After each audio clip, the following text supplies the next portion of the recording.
안녕하세요. 물리학 1을 1년 동안 배우게 될 이병훈 선생님입니다.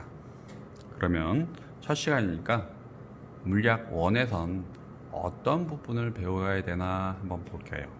지금 교과서는 통합과학 교과서가 놓여 있지만 통합과학은 여러분들이 작년에 1년 동안 배웠었죠. 그럼 그 배웠던 통합과학의 내용과 물리학 1의 내용은 어떻게 연계되고 물리학 1은 어떤 내용을 보는지 배우게 되는지 한번 잠깐 볼게요. 그럼 통합과학을 목차부터 잠깐 볼게요. 그러면 통합과학의 경우는 목차 차례를 잠깐 보면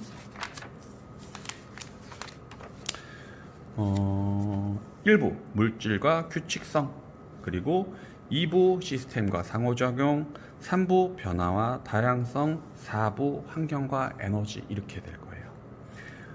그러면 여기에서 물리학 1으로 조금 가져간다, 연계된다 라고 하는 부분을 따져보면 미리 찾아본 우리 공부한 친구들도 있겠지만 2부에 있는 3단원 역학적 시스템, 이 부분이 물리학 1이랑 조금 연결될 거예요. 그리고 쭉 찾아보면 뒤쪽에 있는 발전과 신재생에너지, 이 부분이 물리학 1이랑 좀 연결돼요. 그래서 이 부분이 어떻게 연결되는지 한번 보죠. 그래서 통합과학은 결국 넘어가고요. 물리학 1을 한번 봅니다. 물리학 1의 챕터를 보면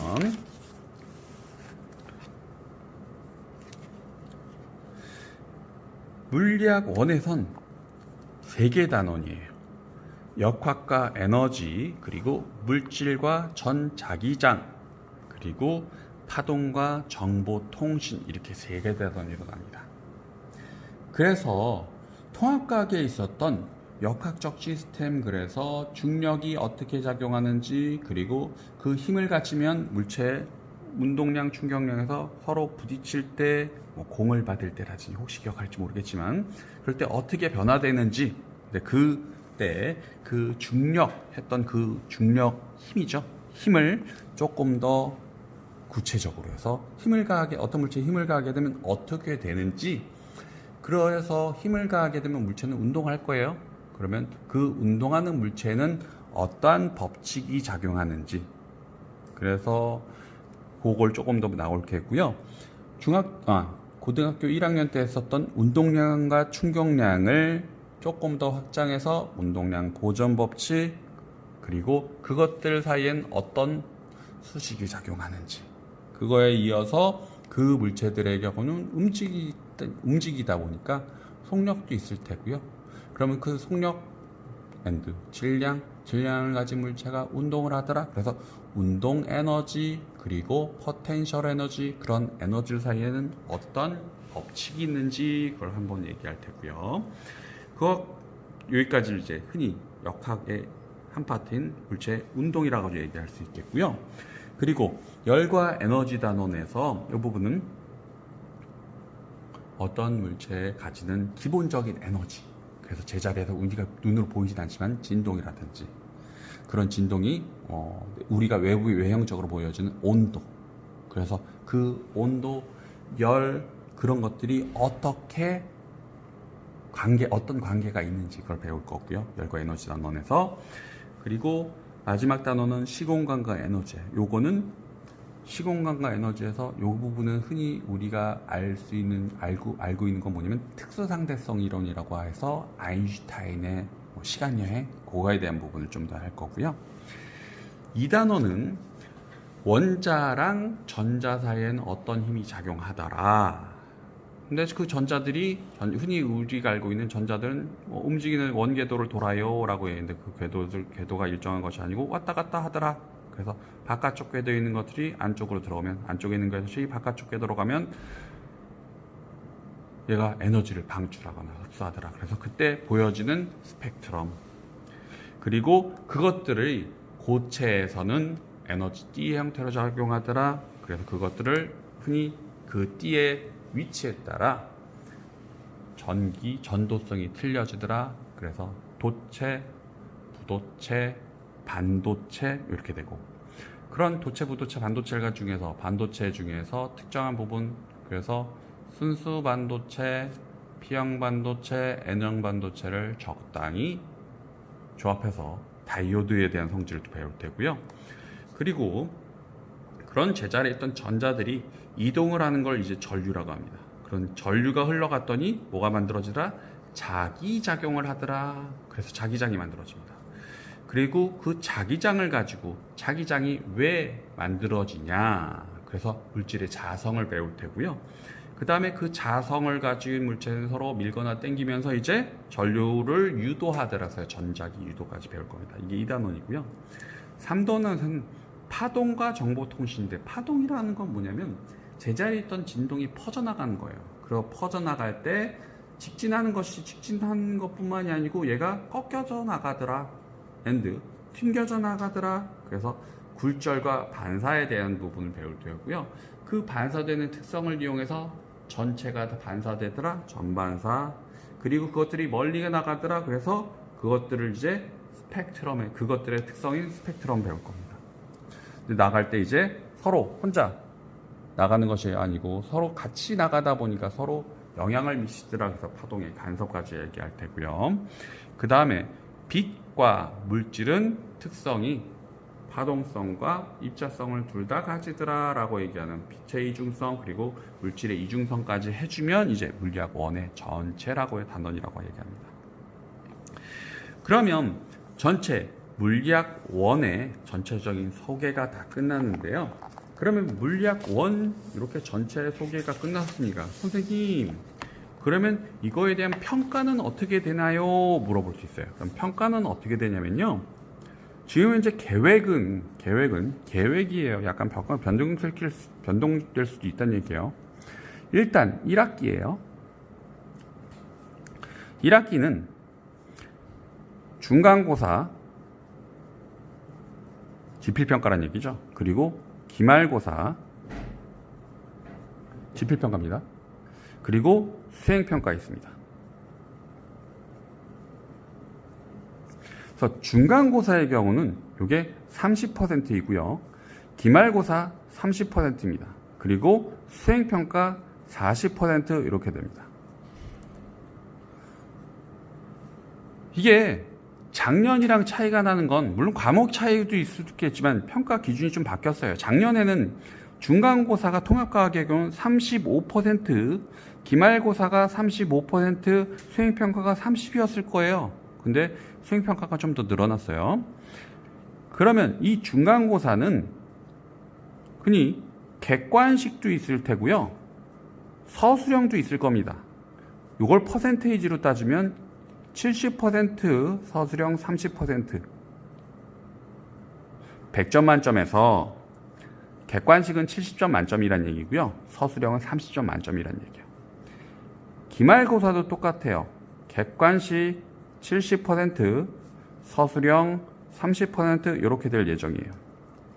수행평가는 어떻게 될 예정이냐면 발표 10%, 실험 2개 해서 20%, 그리고 논술 1개 해서 10% 이렇게 될 예정이에요. 발표는 어떻게 되냐라고 얘기하는 요거는 구체적인 건 여러분들이 등교하고 나서 설명을 할 테고요. 실험은 어떻게 되냐라고 얘기하면 실험 2번 하면 돼요. 실험 보고서하고 평가할 테고, 논술은 어떻게 되냐면 해당되는 영상을 선생님이 보여줄 거예요. 그리고 그 영상에 들어가 있는 내용과, 그리고 요게 그 영상이 뚱딴지 같은 내용은 아니고요. 여러분들이 알고 있는 요 단원에 들어가 있는 내용에 해당되는 영상을 볼 거예요. 그래서 그 영상 내용과 그리고 요 이론적인 내용을 같이 써주는 거예요. 그리고 그거에 대해서 느낀 점이라든지 아니면 이거에 대해 이 내용을 가지고 내가 알고 있는 그리고 과학적인 내용을 조금 더 개발 아니면 발전시킬 수 있는 방안은 뭔지 한번 자신의 의견을 한번 논술하는 거예요. 이렇게 1학기는 성적이 그렇게 나갈 테고요. 그럼 2학기는 어떻게 되냐라고 얘기하면 2학기도 똑같아요. 그래서 중간 30%, 기말고사 30%, 수행평가 40% 이렇게 될 예정이고요. 똑같이 객관식 70점, 서술형 30점, 객관식 70점, 서술형 30점, 똑같이 발표 10점, 10%, 실험 20%, 그리고 논술 10% 이렇게 될 예정인데, 요거는 등교한다는 기준이죠. 등교가 안 하게 되면 원격 수업이 지속된다고 얘기하면 요건 좀 변경될 거예요. 변경되기 전에, 변경되게 되면 그때 다시 한번 얘기를 해줄 거고요. 발표는 여기 학생 여러분들이 이제 선택하고 뭐 그런 거 발표하는 거니까 이제 학생들 와야 될 테고요. 실험을 하게 되면 실험하기 전에 최소 일주일 전엔 학생 여러분들은 어떤 실험을 할 건지 공지를 할 거예요. 논술도 똑같이 하기 전에 공지를 해가지고 하고 이제 어떤 영상을 본다든지 그 미리 다 얘기를 해주고 그다음에 이제 준비하라고 얘기를 할 테고요. 그래서 전체적인 물리학 원의 소개 그리고 물리학 원의 평가는 어떻게 되는지 이렇게 설명을 했습니다. 그리고 물리학 원의 첫 시간이니까 이론적인 내용뿐만 나가는 건 아니죠. 물리학 뭐 과학 쪽이니까 이론적인 내용뿐만이 아니고 또 하나 해줘야 되는 게 뭐냐면 실험실에서도 실험을 할 거예요. 그럼 실험실에는 어떻게 조심을 해야 되는지, 그래서 실험실 안전수칙을 볼 건데요. 요거는 강의 1차 강의 범위 두 번째 항목에 보면 실험실 안전수칙을 선생님이 이거 링크 걸어놨어요. 그래서 파일을 올려놨어요. 올려놔서 보시면 될 것 같고요. 한번 보면 알겠지만 일단 한번 볼게요. 젖은 손으로 전기기구를 만지지 않아야 되는 이유는 첫 번째 이유는 뭐죠? 감전되죠. 위험하니까 그렇다는 얘기고요. 안전설비와 비상구 위치를 꼭 알아둬야 되고, 긴 머리는 단정하게 묶어야 되고, 선생님의 허락과 지시를 꼭 따라야 되고요. 실험복, 마스크, 보안경, 안전장비를 꼭 잊지 말아야 되고요. 실험기구는 정확한 사용 방법을 숙지한 후 사용하고, 알코올 램프는 지시하고 경각심, 위험하다는 얘기죠. 불 조심해요. 그리고 사고가 나면 뿌리야 큰 소리를 내줘야 되는 거고요. 화학물질을 맛보면 안 돼요. 화학실이나 실험실 같은 데 선생님 이거 먹어봐도 돼요? 먹어보면 안 돼요? 뭐 이렇게 물어본 친구들인데, 위험한 건 당연히 학교에서 학생 여러분들이 안 되게 뭐 치워놓거나 그런 걸 다 하겠지만, 많이 하는 그 질문 중에서 선생님 여기는 설탕 먹어봐도 돼요? 먹어도 상관없어요. 그런데 거기는 순수하게 설탕은 상관없겠지만 거기는 실험 도구들이 학생 여러분들이 깨끗하게 씻었다고 하지만 여러 가지 물질 염산도 썼고 여러 가지 먹고 몬탈레인 이런 거 골고루 막 묻었던 그런 것들을 깨끗하게 씻었다고 거기에다 설탕 넣고 먹으면 뭔가 좀 깨름직하지 않을까요? 그래서 그런 거 맛보거나 그러지 마요. 시험봉을 함부로 들고 다니지 마세요. 장난치면 안 돼요. 음식 먹으면 안 돼요. 자리를 비우지 않아요. 시험실에서 뛰면 위험해요. 전후에 정리정돈 잘해요. 폐기물은 폐기물통에 꼭 버려달라는 거 꼭 얘기를 해주고 싶고요. 거기에 보면 선생님 이 파일도 올려놨는데, 중등공통실험실 3단계 전중후 안전수칙, 요거 링크에서 꼭 봐요. 중등공통실험실 화재 발생 시 대처법, 중등공통실험 중 안전사고 대처법, 중등공통 야외실험 안전수칙, 중등공통 안전장비 착용법, 요거 꼭 봐야 돼요. 그래서 꼭 보고 실험실 안전하게 사용했으면 좋겠어요. 그래서 이번 시간은 여기까지 하겠습니다. 링크 했던 거 동영상 꼭 보기로 하고요. 그럼 다음 시간에 뵙기로 합니다. 오늘은 여기까지 합니다.